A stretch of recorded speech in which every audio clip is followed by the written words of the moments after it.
तो संविधान में हमने बताया था 25 भाग, वर्तमान में 25 भाग है, ठीक है। अनुच्छेद कितने हैं? 395 पहले थे, अब कितने हैं? 470। ठीक है, 470 प्लस हो गए। और इसमें अनुसूचियां हमने बताई थी कि मूल संविधान में कितनी? 8 अनुसूचियां, अब कितनी हो गई? 12। तो जो 12 अनुसूचियां है ना, तो सबसे पहले यही 12 देखते हैं, ठीक है। 12 देखते हैं, तो 12 अनुसूचियां हमें यही पढ़ना है, 12 अनुसूचियां। यहां से एग्जाम में सबसे ज्यादा क्वेश्चन पूछे जाते हैं, ठीक है। अच्छा, हम देखेंगे थोड़ा सा उल्टा टाइप में। जो सबसे ज्यादा क्वेश्चन पूछे जाते हैं वो उल्टा पूछे जाते हैं। मूल संविधान में 8 अनुसूचियां थी, उनसे मतलब कम आते हैं। सबसे ज्यादा क्वेश्चन जो करते हैं, जो 4 ऐड हुई है ना, जोड़ी गई है, वो उनसे क्वेश्चन आते हैं। हमने कहा एक तो है 12वीं अनुसूची, ठीक है, ऐसे लिख लीजिए 12वीं अनुसूची। 12वीं अनुसूची के बारे में बताइए, क्या है 12वीं अनुसूची? किसके बारे में 12वीं? हमने कहा ये नगर पालिका से, ये नगर पालिका से, ये बात नगर पालिका से संबंधित है, ठीक है, नगर पालिका से संबंधित है। इसी को विस्तार से देखते हैं हम। अच्छा, 12वीं अनुसूची जो नगर पालिका से संबंधित है, हमारे संविधान संशोधन में एक 74वां संविधान संशोधन हुआ था। 74वां संविधान संशोधन हुआ था। कब हुआ था 74वां संविधान संशोधन? 1993। तो 1993 में 74वां संविधान संशोधन हुआ था और नगर पालिका से संबंधित 12वीं अनुसूची के रूप में जोड़ दिया गया था, ठीक है। इस अनुसूची के तहत, ठीक है, 12 अनुसूची के तहत नगर पालिका में ये जो लोग होते हैं, नगर पालिका आप जानते हैं, नगर निकाय हो गया, नगर निगम हो गया, तो नगर पालिका में कौन बनते हैं? चेयरमैन बनते हैं। और जो बड़े बड़े नगर निगम होते हैं ना, वहाँ महापौर बनते हैं, जिसे मेयर बोलते हैं, इंग्लिश में बोलते हैं मेयर, और वैसे महापौर बोलते हैं। तो वहां पर महापौर बोलते हैं, जैसे नगर निगम में। अगर नगर निगम की बात करें ना, तो सबसे पहले नगर निगम, कौन सा नगर निगम बना बताइए? पहला नगर निगम कह सकते, प्रथम नगर निगम कौन सा था? प्रथम नगर निगम था मद्रास बना था। पहला नगर निगम मद्रास 1687 में प्रथम नगर निगम है, ठीक है, ये बना था। तो यहाँ नगर निगम, और अभी एक करंट का हाल ही का क्वेश्चन है जो इसमें पंचायतों से संबंधित हुआ, तो उसमें सबसे कम उम्र की महापौर कौन बने? अभी हाल ही का क्वेश्चन है, सबसे कम उम्र के मेयर या महापौर कौन बने? तो आर्या राजेंद्रन बने, सबसे कम उम्र आर्या राजेंद्रन, ठीक है, ये महापौर है। और पंचायती चुनाव की बात करें, सबसे कम उम्र की, ये करंट के क्वेश्चन है, अभी 2021 के जनवरी की बात है। तो ये आर्या राजेंद्रन, और उसमें रश्मि है, रेशमा सबसे कम उम्र की, ये चीजें हैं, ठीक है। तो 12वीं अनुसूची में इनको जो चेयरमैन होते हैं या महापौर होते हैं, इनको पता है कितने विषय दिए जाते हैं कार्य करने को? उन 18 विषय दिए जाते हैं, इनके पास होते हैं 18 विषय। विषय समझ रहे हैं क्या होते हैं विषय? विषय अभी और समझेंगे, 7वीं अनुसूची जब पढ़ेंगे ना, तो बहुत अच्छे से समझ में आ जाएगा। तो 18 विषय होते हैं। अब विषय का मतलब होता है क्षेत्र, कौन कौन से क्षेत्र हैं कि आप कार्य करेंगे। जैसे यहाँ के चेयरमैन हो जाते हैं, तो किस किस चीज पे कार्य करेंगे? जैसे सड़क हो गया, जल प्रबंधन हो गया, ये अलग अलग क्षेत्र हैं। तो ऐसे 18 विषयों पर ये लोग कार्य कर सकते हैं, ठीक है। तो ये 12वीं अनुसूची के तहत 74वां संविधान संशोधन 1993 में हुआ था, ठीक है। और ये नगर पालिका से संबंधित है। अगर बात करें भाग, किस भाग में है नगर पालिका, तो कौन से भाग में? ये है 9 के काम में, ठीक है, 9 के काम में, 9 का काम में आएगा, 9 का खा आ जाएगा, ठीक है, 9 का खा आ जाएगा। इसके बाद 11वीं अनुसूची आ जाएगी, 11वीं अनुसूची।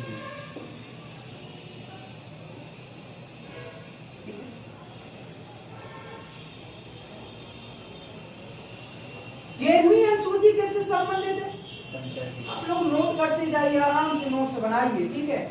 और ये दावा करते हैं कि एग्जाम में इससे बाहर नहीं आने वाला, और इस इधर से आते हैं क्वेश्चन, ठीक है। तो 11वीं अनुसूची कौन से संशोधन? 73वां संविधान संशोधन हुआ था, ठीक है। 73वां संविधान संशोधन हुआ था 1992-93, ठीक है, 92-93 लिख लीजिए। 1992-93 में हुआ था 73वां संविधान संशोधन। किस चीज से संबंधित है 11वीं अनुसूची? हमने कहा 11वीं होती है, किससे संबंधित है? पंचायती राज व्यवस्था से संबंधित है, पंचायती राज व्यवस्था से संबंधित है, क्लियर? पंचायती राज व्यवस्था से क्वेश्चन आते हैं बहुत से। कि सबसे पहली बात तो पंचायती राज व्यवस्था जो है तो दिवस कब मनाया जाता है? पंचायती राज दिवस, पंचायती राज व्यवस्था दिवस कब मनाया जाता है? ये पंचायती दिवस बताइए। तो ये जो दिवस मनाया जाता है ना, 24 अप्रैल को मनाया जाता है, ठीक है।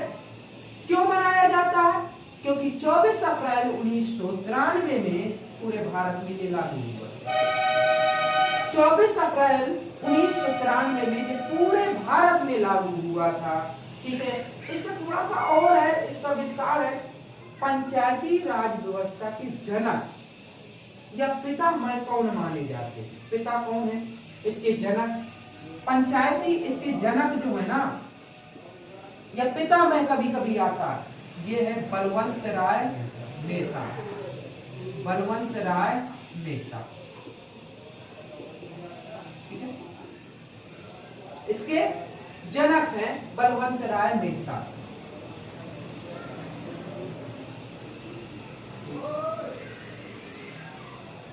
अब बलवंत राय मेहता एक समिति बनी थी 1957 में। कब बनी थी? 1957 में एक समिति बनी थी बलवंत राय मेहता समिति, जिसके अध्यक्ष थे बलवंत राय मेहता। और 1900 ये समिति बनाई गई थी। ये समिति कैसी थी? ये समिति ये पंचायती राज व्यवस्था के लिए बनी थी, और इन्होंने सुझाव दिया त्रिस्तरीय व्यवस्था। इन्होंने सुझाव दिया त्रिस्तरीय व्यवस्था की। वो त्रिस्तरीय कौन कौन सी व्यवस्था थी? हमने कहा पहली ग्राम पंचायत होनी चाहिए। इन्होंने कहा बलवंत राय मेहता जी ने कि पहले तो एक ग्राम पंचायत होनी चाहिए, दूसरी क्या होनी चाहिए? एक क्षेत्र पंचायत होनी चाहिए, ठीक है। दूसरी क्या? क्षेत्र पंचायत, या इसी को कहते हैं खंड पंचायत, ठीक है। इसी को बोलते हैं खंड पंचायत, या इंग्लिश में बोलते हैं ब्लॉक। खंड को, क्षेत्र को ब्लॉक भी बोलते हैं। तीसरी कौन है? इसके बाद तीसरी कौन है? 11वीं अनुसूची के इसी में है। तीसरा बताइए। तीसरा है जिला पंचायत। तीसरा है जिला पंचायत, ठीक है। इस प्रकार से ये तीनों के तीनों ये त्रिस्तरीय व्यवस्था के अंतर्गत ये है। एक ग्राम पंचायत, क्षेत्र पंचायत और जिला पंचायत। आप लोग देखते होंगे कि प्रधानी का चुनाव होता, प्रधान वगैरह बनते, ये ग्राम पंचायत हो गया। क्षेत्र पंचायत आप लोग देखते होंगे बीडीसी का चुनाव होता है, गांव में देखेंगे बीडीसी का चुनाव, और वो एक चुनते हैं क्या? अपना एक लीडर चुनते हैं जिसको कहते हैं ब्लॉक प्रमुख। तो इसके तहत ब्लॉक प्रमुख, ठीक है, बनते हैं। फिर एक होता है जिला पंचायत सदस्य का चुनाव होता है, और वो आपस में एक लीडर चुनते हैं जिसे जिलाध्यक्ष बोलते हैं। इस प्रकार से त्रिस्तरीय व्यवस्था ये थी। इस व्यवस्था को लागू करने वाला सबसे पहला राज्य कौन था? हमने कहा सबसे पहला राज्य था राजस्थान था, और राजस्थान के अंतर्गत सबसे पहले नागौर जिले ने अपनाया था, नागौर राजस्थान में, ठीक है। नागौर राजस्थान में सबसे पहले ये त्रिस्तरीय व्यवस्था को अपनाया था। क्वेश्चन ये करता है कि कब अपनाया था। हमने कहा कब अपनाया था, तो 2 अक्टूबर 1959 को इसने अपनाया था। ठीक है, 2 अक्टूबर 1959 को नागौर राजस्थान ने अपनाया था। इसके बाद आंध्र प्रदेश में भी अपनाया गया था। 2 राज्य आते हैं क्वेश्चन में कि बताइए प्रथम 2 राज्य कौन से जिन्होंने पंचायती राज व्यवस्था अपनाया था। तो हमने कहा पहला तो राजस्थान है, दूसरा आंध्र प्रदेश है। आंध्र प्रदेश ने अपनाया था 11 अक्टूबर 1959 में। ये आंध्र प्रदेश ने अपनाया था।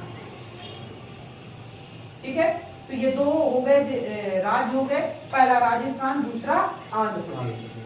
ये व्यवस्था लागू हुई और धीरे धीरे इस व्यवस्था को पूरे भारत में लागू होने में, जो पूरे भारत में लागू हुआ वो है 24 अप्रैल।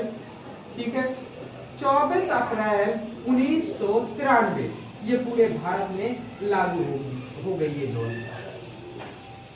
ठीक है, इसी वजह से पंचायती राज दिवस जो मनाया जाता है वो 24 अप्रैल को मनाया जाता है।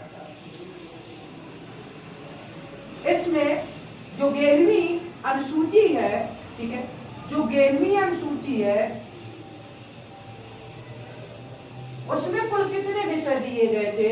देखिए, जो 12वीं अनुसूची है उसमें तो 18 विषय दिए गए थे, लेकिन इसमें दिए गए थे कुल 29 विषय। कुल 29 विषय हैं इसमें। 11वीं अनुसूची में कुल 29 विषय हैं।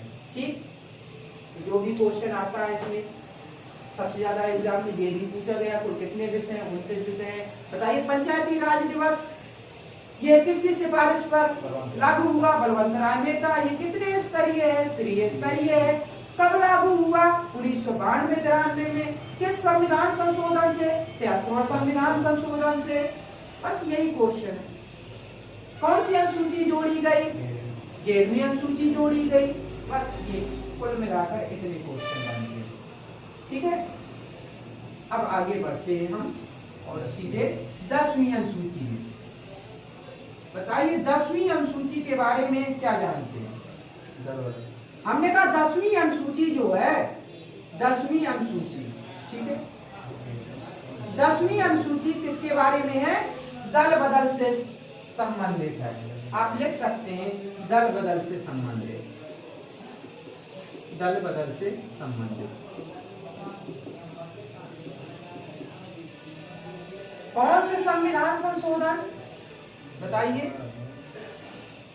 ये अनुसूची जो जोड़ी गई किस संविधान संशोधन द्वारा जोड़ी गई। हमने कहा ये संविधान जो संशोधन हुआ था वो हुआ था 52 नंबर का 52वां संविधान संशोधन 1985 को ये संशोधन हुआ था और इसके तहत दल बदल से संबंधित, ठीक है, एक अनुसूची 10वें नंबर की जोड़ दी गई। ये क्या है दल बदल संबंधित। हमने कहा ये जो पार्टियां होती है ना, एक पार्टी के लोग दूसरी पार्टी जब कार्य करते रहते हैं, एक पार्टी में अच्छे से कार्य करते हैं तो सब जानकारियां हो जाती हैं, तो उनकी कमियां भी पता होती हैं। अब पहले क्या होता था, 1985 के पहले की बात है कि पता चला कि किसी को पता नहीं चलेगा, कानों कान खबर नहीं होगी और इस पार्टी से उस पार्टी में शामिल हो जाते थे। हाँ, बिना बताए सीधे शामिल हो जाते थे और जब ऐसे हो जाता था बहुत जल्दी जल्दी यहाँ से वहां हो जाते थे। इसको रोकने के लिए 10वीं अनुसूची जोड़ी गई थी। 52वां संविधान संशोधन हुआ 1985 में और दल बदल से संबंधित एक अनुसूची जोड़ दी गई कि ये निषिद्ध किया गया कि आप दल बदल ऐसे नहीं करेंगे। अगर दल बदल करेंगे तो पहले जो अध्यक्ष होंगे उनसे क्या करना पड़ेगा, अध्यक्ष या गवर्नर के पास पहले आपको क्या देना पड़ेगा, मेन होता है उसमें अध्यक्ष पार्टी के, तो आपको एक पत्र लिखना पड़ेगा और जिसे रिजाइन कहते हैं ना, आपको रिजाइन देना पड़ेगा। ये चीजें हो जाती हैं। तो अब रोक काफी हद तक लगी दल बदल में, ये चीज है। ये बात और अलग है कि अभी भी दल बदल चल रहा है, लेकिन बहुत ज्यादा रुकावट हो गई है। ये है 10वीं अनुसूची। अच्छा अब बस क्वेश्चन यही पूछिएगा इसमें, बताइए 52वां संविधान संशोधन किससे संबंधित है? दल बदल से। कब हुई? 1985। ये 52वां संविधान संशोधन कब हुआ? 1985 में। दल बदल से संबंधित है। कौन सी अनुसूची जोड़ी गई? 10वीं अनुसूची जोड़ी गई। बस घुमा फिरा के ऐसे क्वेश्चन करता है। ठीक, अब आगे हमने कहा 9वीं अनुसूची पे आते हैं। बताइए 9वीं अनुसूची किससे संबंधित है? क्या पता है? 9वीं अनुसूची भूमि सुधार से संबंधित है। भूमि सुधार से संबंधित इसमें आ जाता है। ठीक है, ये कब जोड़ी गई? हमने कहा अभी तक हमारे संविधान में 105 संविधान संशोधन हो गए। अभी जो वर्तमान की बात कर रहे हैं तो अभी तक कुल 105 संविधान संशोधन हो गए। तो ये जो 9वीं अनुसूची जोड़ी गई थी ना, पहला नंबर ही संविधान संशोधन था। हमारे संविधान संशोधन जो पहला नंबर का हुआ था, ये पहला संविधान संशोधन जो हुआ था वो यही था, भूमि सुधार। कब हुआ था? 1951 में हुआ था। ठीक है, 1951 में भी संशोधन, हमारे संविधान में संशोधन करने की जरूरत पड़ गई थी। और किस मामले में? भूमि सुधार से संबंधित। ये मामला किस राज्य में उठा? आता है इसमें। ये मामला किस राज्य में उठा? तो तमिलनाडु राज्य में सबसे पहले ये मामला उठाया, तमिलनाडु। ठीक है, आता है किस राज्य से ये मामला उठा? तो तमिलनाडु राज्य। और इसमें एक क्वेश्चन और पूछा जाता है कि बताइए भूमि सुधार से संबंधित कितने अधिनियम बनाए गए? तो हमने कहा कुल अधिनियम 284 अधिनियम बनाए गए थे। ठीक है, कुल अधिनियम कितने हैं? 284 अधिनियम है भूमि सुधार से संबंधित। अब समझ लीजिए, एक अधिनियम तो पूरी एक फाइल हो जाती है और इसमें 284 अधिनियम बनाए गए थे भूमि से संबंधित। तो पूरे को पूरा एक समझ लीजिए कि कितना नहीं होगा, पोथी के पोथी रखी होगी। और इतने अधिनियम इसमें हुए भूमि सुधार को, 9वीं अनुसूची में रख दिया गया 1951 में। और जो अनुसूचियों में अगर रख दिया जाता है ना, वो बहुत महत्वपूर्ण चीजें हो जाती है। ये चीज है। ठीक है, इस प्रकार से ये चीजें हो गई। यहाँ से पूछता है तो बस यही क्वेश्चन करता है कि बताइए हमारे संविधान में पहला संशोधन जो हुआ वो किससे संबंधित था? तो भूमि सुधार से संबंधित था। कब हुआ था? 1951 में हुआ था। कौन सी अनुसूची जोड़ी गई? 9वीं अनुसूची जोड़ी गई। पहली बार अनुसूची जोड़ी गई। 4 ही तो अनुसूची जोड़ी गई, बाकी तो मूल संविधान में थी यार। तो ये जो पहली जोड़ी गई वो थी 9वीं अनुसूची, भूमि सुधार से संबंधित। ठीक है, ये किस राज्य का मामला आया था? ये तमिलनाडु राज्य ने उठाया था। इसमें कुल कितने अधिनियम है? 284 अधिनियम है। इससे बाहर क्वेश्चन जाने वाला नहीं है। ठीक है, 9वीं अनुसूची हो गई। अब इसके बाद 8वीं अनुसूची पे आती है। ठीक है, तो आपके इंपोर्टेंट आपकी 4 अनुसूचियां हो गई। ये महत्वपूर्ण है। हम पढ़ाने को तो हम एक से भी पढ़ा सकते थे, लेकिन यहाँ से पढ़ाने पे ये ज्यादा जोर देना है। इन पे 4 आनी चाहिए। इसके बाद जो 8वीं नंबर की है ये भी महत्वपूर्ण है। 8वीं अनुसूची, बताइए 8वीं अनुसूची किससे संबंधित है? ठीक है, तो ये भाषाओं से संबंधित है।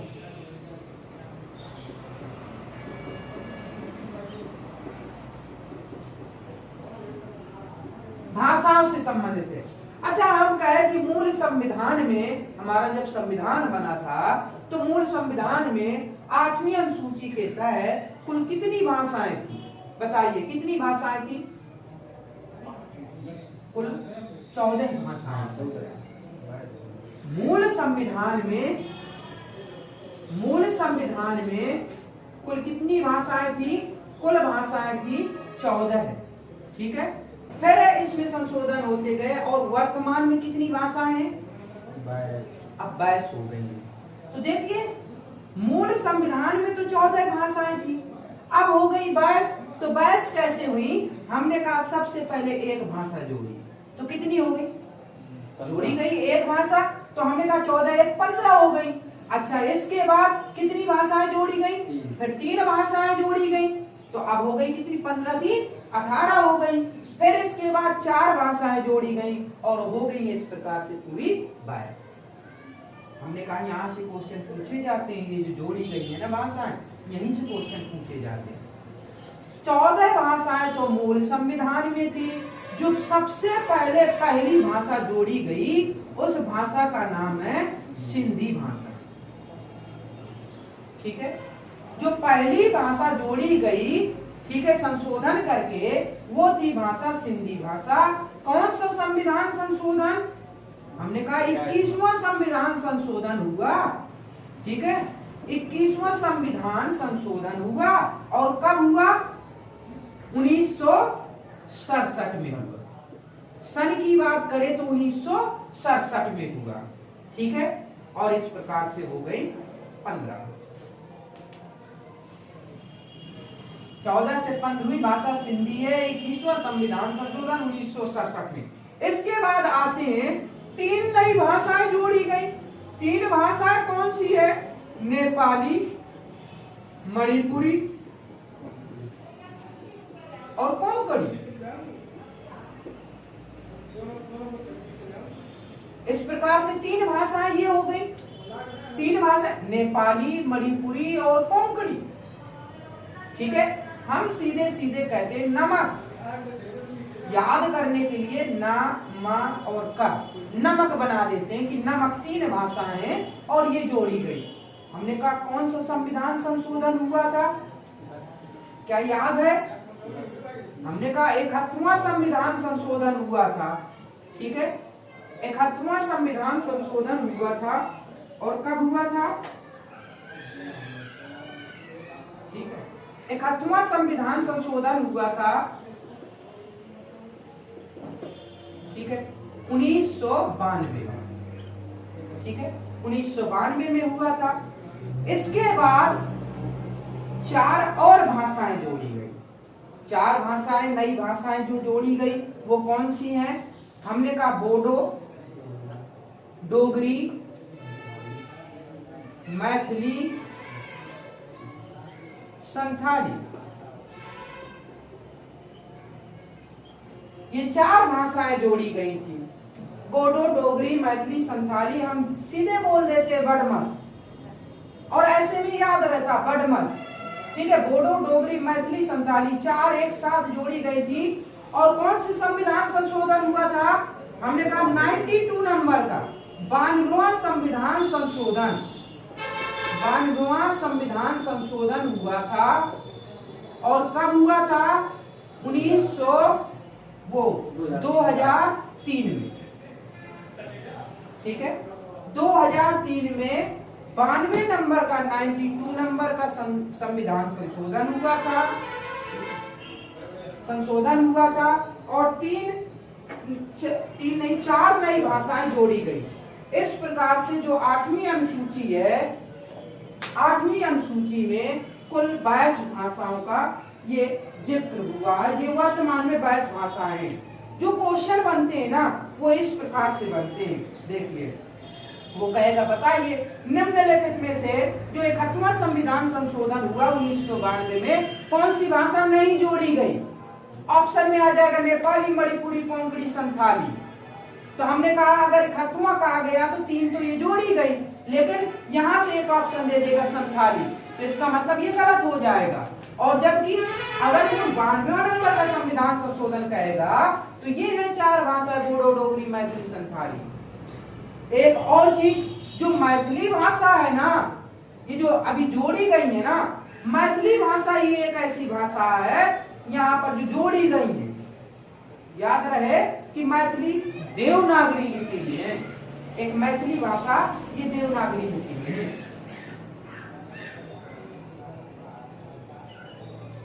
ठीक है, अच्छा, एक जो 14 भाषाओं में थी शायद मराठी है। एक देवनागरी में लिपि में मराठी भी है, मैथिली भी है और हिंदी तो है, बस यही है, बाकी नहीं है। ठीक है, तो ये जोड़ी गई है तो ये मैथिली से क्वेश्चन आता है। ठीक, इस प्रकार से आपकी 8वीं अनुसूची भी समाप्त होती है। ठीक है, इसके बाद आते हैं हम 7वीं अनुसूची में। ठीक, तो अब स्टार्ट करते हैं 7वीं अनुसूची। 7वीं अनुसूची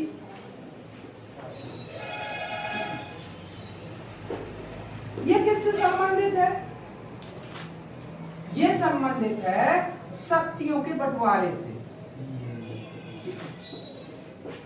शक्तियों के बंटवारे से,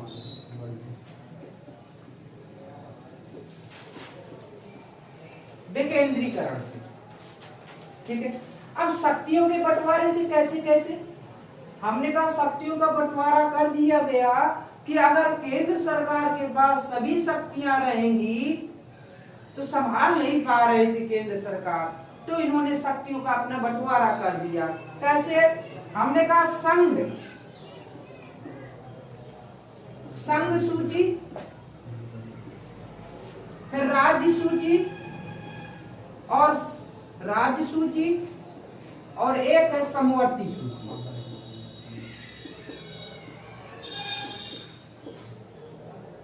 जो शक्तियों का बंटवारा हुआ ये 3 सूचियों में। देखिए वो अनुसूची है, 12 अनुसूची है संविधान में, लेकिन कभी कह दे कि सूचियां कितनी है संविधान में, तो मात्र 3 ही सूचियां हैं। कौन कौन सी? एक संघ सूची, एक राज्य सूची, एक समवर्ती सूची। इसी को कह सकते हैं केंद्र सूची। ठीक है, संघ सूची का मतलब क्या है? जो संघ की सरकार है, केंद्र सरकार के पास। सूची का मतलब विषय, जो अभी हमने बताया थे ना विषय, पंचायती राज व्यवस्था में 11वीं अनुसूची के तहत 29 विषय, 12वीं अनुसूची के तहत जो नगर पालिका वाले होते हैं उनके लिए कितना? 18 विषय होते हैं। ऐसे संघ सूची यानी केंद्र के पास कितनी सूचियां थी? जो मूल संविधान की बात करें उसमें 97 विषय दिए गए थे। संघ सूची को 97 विषय दिए गए थे। राज्य सूची को कितने विषय दिए गए थे? 66 विषय दिए गए थे। समवर्ती को कितने दिए गए थे? 47 विषय दिए गए थे। क्लियर है?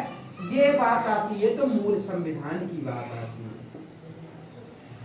ठीक है, मूल संविधान की बात है। लेकिन अब ये बात भी है कि इनमें संशोधन होके जो भी है तो क्या हुआ? इनमें संशोधन हुआ और वर्तमान में अब कह सकते हैं वर्तमान में किसके पास कितने विषय हैं? हमने कहा 97 से इसके पास हो गए 100 विषय। संघ सूची में हो गए अब कुल टोटल 100 विषय है। 100 क्षेत्रों में ये कार्य करेंगे, विकास करेंगे। वहीं राज्य सूची की घटाई गई, कितनी? 5 घट गई और 66 से बच गई है 61। वर्तमान में 61 विषय हैं जिनमें ये कार्य करते हैं। अच्छा, और समवर्ती में कितने? ये जो 5 घटे हैं ना, इसमें 5 ऐड हो गई हैं और 47 से हो गई हैं 52। क्लियर है? इस प्रकार से हम कह सकते हैं ये मूल संविधान में 97 विषय थे। संघ सूची में कितने बचे? वो हो गए 100 हो गए। राज्य सूची में 66 विषय थे, अब रह गए 61 विषय। समवर्ती सूची में 47 विषय थे और ये अब हो गए हैं 52। ये जो 5 घटे थे ये 5 इसमें डाल दिए गए। क्यों डाल दिए गए? देखिए संघ सूची और राज्य सूची इनको अलग अलग विषय दिए गए कि देखिए जो केंद्र सरकार होती है अपने विषयों पर कार्य करे और राज्य सूची को ये होता कि अपने विषयों पर कार्य करे। समवर्ती के जो विषय होते हैं उसका मतलब ये होता है कि संघ यानी केंद्र सरकार भी उस पर कार्य करे और राज्य सरकार भी कार्य करे। लेकिन कभी कभी ऐसा हो जाता कि मतभेद हो जाता।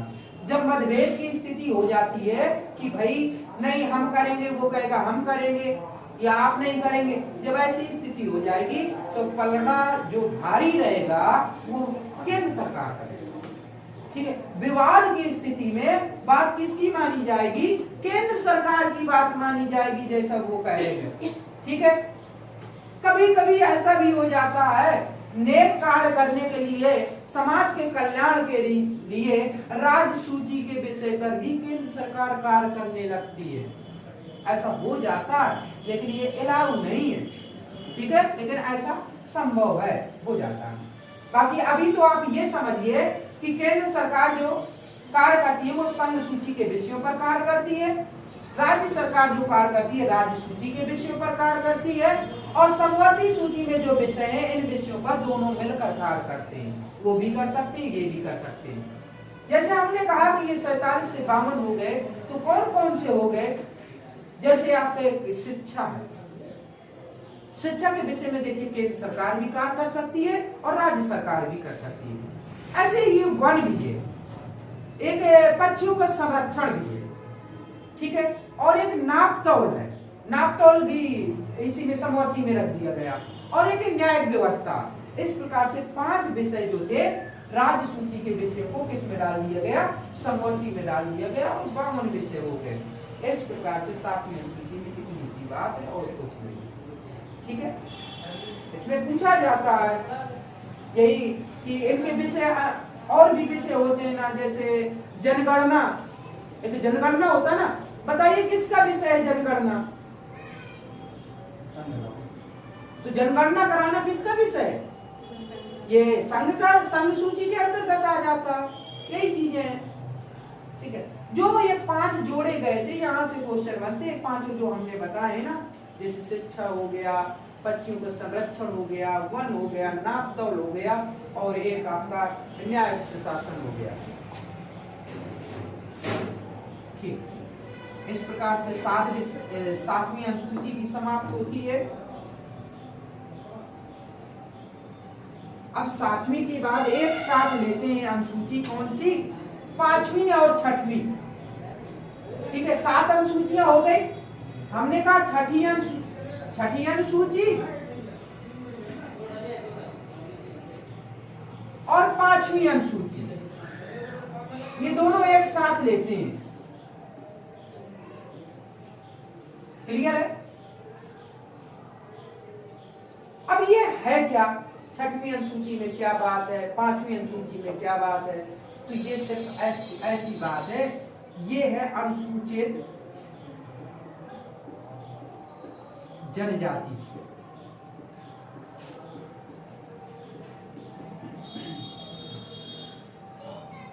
ठीक है। यही इसमें भी है, यही इसमें भी है, दोनों में है। 6वीं अनुसूची में अनुसूचित जनजाति क्षेत्र, यानी जहां पर अनुसूचित जनजाति के लोग रहते हैं ना ज्यादातर, तो वहां पर ये क्षेत्र घोषित कर दिया जाता है कि ये अनुसूचित जनजाति क्षेत्र है, SC ST क्षेत्र है, ठीक है। SC ST क्षेत्र के लिए ये स्पेशल अनुसूचियां, ठीक है, दोनों की दोनों। लेकिन थोड़ा सा है इसमें, पूरे भारत के लिए तो ये 5वीं अनुसूची है, पूरे भारत में 5वीं अनुसूची है। जो 6वीं अनुसूची है ना, मात्र वो कितने राज्यों के लिए? मात्र वो 4 राज्यों पर लागू होता। कौन कौन से राज्य हैं 6वीं अनुसूची के अंतर्गत? हमने कहा सबसे पहले असम है, असम के बाद मेघालय है, मेघालय के बाद त्रिपुरा है, त्रिपुरा के बाद मिजोरम है, ठीक है। इन 4 राज्यों को स्पेशल घोषित कर दिया गया कि ये जनजाति क्षेत्र है, अनुसूचित जनजाति क्षेत्र है। और जब इन्हें घोषित कर दिया गया तो इनका कानून अलग होता है। कानून क्या अलग होता है? जो अनुसूचित जनजाति क्षेत्र होते हैं तो उनकी संस्कृति वगैरह अलग होती है, ठीक है। रहने खाने पीने का, पहनने ओढ़ने का जो भी है, तो उनकी अलग संस्कृति होती है। उसको बचाने के लिए ये स्पेशल क्षेत्र घोषित कर दिए जाते हैं, ठीक है। ऐसा ना हो कि दूसरे उसमें इसको इनकी संस्कृति नष्ट हो जाए, तो इसको बचाया जाता है। इस वजह से असम, मेघालय, त्रिपुरा, मिजोरम, ये 4 राज्यों को स्पेशल घोषित कर दिया गया है, ठीक है। और वो है 6वीं अनुसूची के अंतर्गत। इन 4 राज्यों के अलावा जो बात की जाएगी, अनुसूचित क्षेत्र घोषित किया जाना होगा आगे चलकर, तो वो है 5वीं अनुसूची। यानी पूरे भारत में अनुसूचित जनजाति क्षेत्र अगर एरिया घोषित करना है, ये बात आपकी इसकी संस्कृति बचाना उनकी, तो ये 5वीं अनुसूची में कह दी गई। लेकिन 6वीं अनुसूची में स्पेशल कह दिया गया कि ये 4 राज्य हैं, ये 4 राज्यों के, और 4 राज्यों को छोड़कर जितने राज्य हैं वो 5वीं अनुसूची में। बात क्लियर?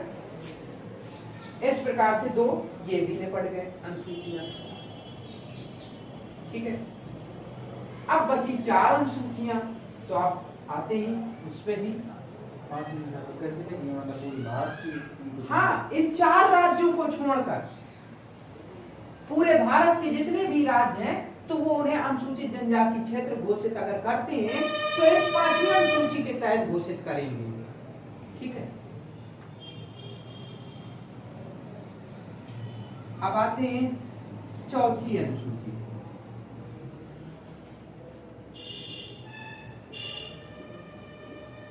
बताइए चौथी अनुसूची किससे संबंधित है? चौथी अनुसूची जो संबंधित है तो राज्यों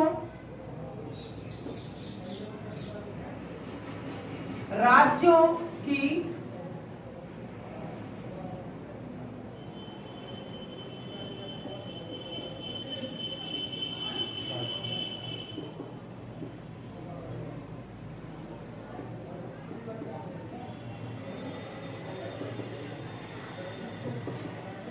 ठीक है, तो राज्यों की राज्यसभा में सीटों का आवंटन की बात की गई है। अच्छा, राज्यसभा में सीटें होती हैं, प्रत्येक राज्य की कितनी सीटें होंगी राज्यसभा में, ये कहा गया है स्पेशल चौथी अनुसूची में कह दिया गया है। जैसे हम अपने यूपी की बात करें, यूपी अपना सबसे बड़ा है, तो सबसे बड़ा है तो यहाँ पर सबसे ज्यादा अगर कहें तो विधानसभा की सीटें और लोकसभा की सीटें भी हैं सबसे ज्यादा, तो राज्यसभा में भी सबसे ज्यादा सीटें हैं। और राज्यसभा में यूपी की कितनी सीटें हैं? यूपी की कुल 31 सीटें हैं। ठीक है, वो सबसे ज्यादा है यूपी की। बिहार की बताइए, बिहार की कितनी है? अगर आप लोगों को पता हो तो बताइए, बिहार की कितनी है? बिहार की 16 है, ये याद कर लीजिए। ठीक है, तो राज्यों में राज्यसभा में कुल कितनी सीटें हैं? अधिकतम 250 हो सकती हैं, और वर्तमान में कितनी है? 245 सीटें हैं। ठीक है, 255 क्या चीज? 255 नहीं 255 नहीं, वो कुछ नहीं, 255 तो है। राज्यसभा में 250 है कुल, 250 में वर्तमान में 245 है। 245 में आप अगर देखेंगे तो इसमें भी अभी एक प्रावधान है कि राष्ट्रपति 12 लोगों को क्या करता है? नियुक्त करता है, मनोनीत करता है। किन 12 लोगों को नियुक्त करता है? ठीक है, तो जो स्पेशल होंगे साहित्य में, विज्ञान के क्षेत्र में, कला के क्षेत्र में जो विशेषज्ञ होते हैं ना, ऐसे लोगों को राष्ट्रपति 12 लोगों को मनोनीत कर सकते हैं राज्यसभा में, बाकी सभी राज्यों से पहुंचते हैं। ठीक, इस प्रकार से ये हो जाता है। तो चौथी अनुसूची में मात्र क्या, राज्यसभा में सीटों का आवंटन की बात की गई है कि प्रत्येक राज्य की कितनी कितनी सीटें होंगी। इसके बाद तीसरी, बताइए तीसरी अनुसूची किससे संबंधित है?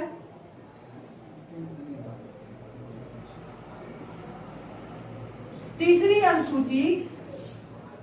अनुसूची शपथ से संबंधित है। दूसरी अनुसूची किससे संबंधित है?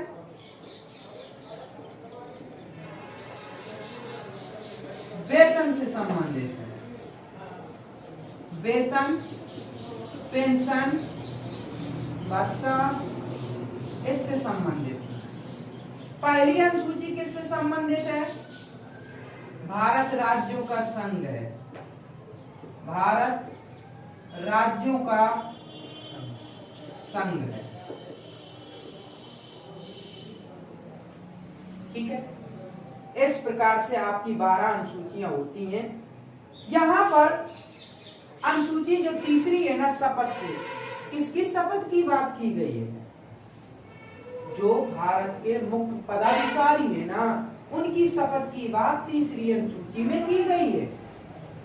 और दूसरी अनुसूची में उन्हीं पदाधिकारियों के वेतन की बात भी की गई है कि कितना किसका वेतन होगा, पेंशन होगा या भत्ता होगा, कितना होगा, ये दूसरी अनुसूची में कही गई है।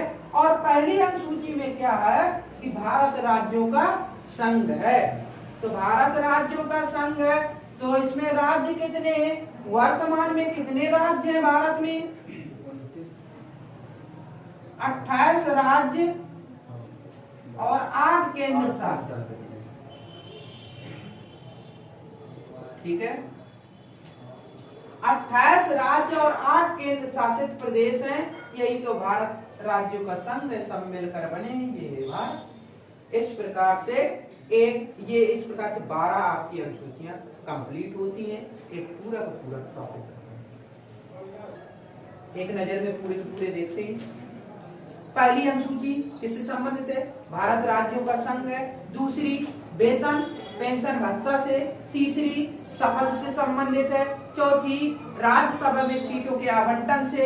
पांचवें अनुसूचित जनजाति क्षेत्र घोषित करने की बात है पूरे भारत में। और छठवीं अनुसूची में मात्र 4 राज्यों की बात है। पांचवी में 4 राज्य छोड़कर, ठीक है। तो छठवीं में कौन है? असम है, मेघालय है, त्रिपुरा है, मिजोरम है। ये 4 राज्य है, ठीक है। तो ये स्पेशल घोषित कर दिए गए हैं। तो 6 हो गए। 7वां है शक्तियों का बंटवारा। इसी को कहते हैं विकेंद्रीकरण। शक्तियों के बंटवारे में क्या हुआ? शक्तियों के बंटवारे में हुआ कि 3 सूचियों में विभाजित कर दिया गया। शक्तियां कौन कौन सी 3 सूचियां हैं? हमने कहा संघ सूची, राज्य सूची, समवर्ती सूची। मूल संविधान में कितनी जो संघ सूची में 97 विषय थे, वर्तमान में 100 हो गए। राज्य सूची में 66 विषय थे जो वर्तमान में 61 रह गए। समवर्ती में 47 थे जो 52 हो गए। क्लियर है? ये था 7वीं अनुसूची। अब आते हैं 8वीं अनुसूची। 8वीं अनुसूची में मूल संविधान में 14 भाषाएं थी। 21वां संविधान संशोधन हुआ 1967 में और सिंधी भाषा को जोड़ दिया गया। इस प्रकार 15 भाषाएं हो गई। फिर इसके बाद 71वां संविधान संशोधन हुआ 1992 में और 3 भाषाएं जोड़ी गई, नेपाली, मणिपुरी और कोंकणी। इस प्रकार से 15 3 18 भाषाएं हो गई। फिर इसके बाद 4 भाषाएं जोड़ी गई, बोडो, डोगरी, मैथिली, संथाली, ठीक है। बोडो, डोगरी, मैथिली, संथाली। तो 92वां संविधान संशोधन हुआ था और 2003 में हुआ था। इस प्रकार से 22 भाषाएं कंप्लीट होती हैं। 9वां संविधान संशोधन, वो 9वीं अनुसूची जो जोड़ी गई थी हमारे संविधान में, पहला ही संविधान संशोधन हुआ था 1951 में। ये भूमि सुधार से संबंधित है। ये तमिलनाडु राज्य का मामला आया था। इसमें कुल अधिनियम है 284 अधिनियम। इसके बाद 10वीं अनुसूची जोड़ी गई 1985 में। 52वां संविधान संशोधन हुआ था 1985 में, 52 नंबर का। ये दल बदल से संबंधित, ठीक है। इसको निषिद्ध किया गया कि इतनी जल्दी जो दल बदल कर लेते थे इनको रोकना था, कि रोका गया। इस प्रकार से 10वीं अनुसूची भी हो गई। 11वीं अनुसूची पंचायती राज व्यवस्था से संबंधित है। 73वां संविधान संशोधन हुआ था 1992-93 में। सबसे पहले इसको अपनाने वाला नागौर राजस्थान ने अपनाया था। अच्छा, त्रिस्तरीय व्यवस्था जो देन है वो बलवंत राय मेहता समिति की देन है, ठीक है। 1957 में बलवंत राय मेहता समिति बनी थी और 1959 में 2 अक्टूबर 1959 में सबसे पहले नागौर राजस्थान ने अपना लिया था।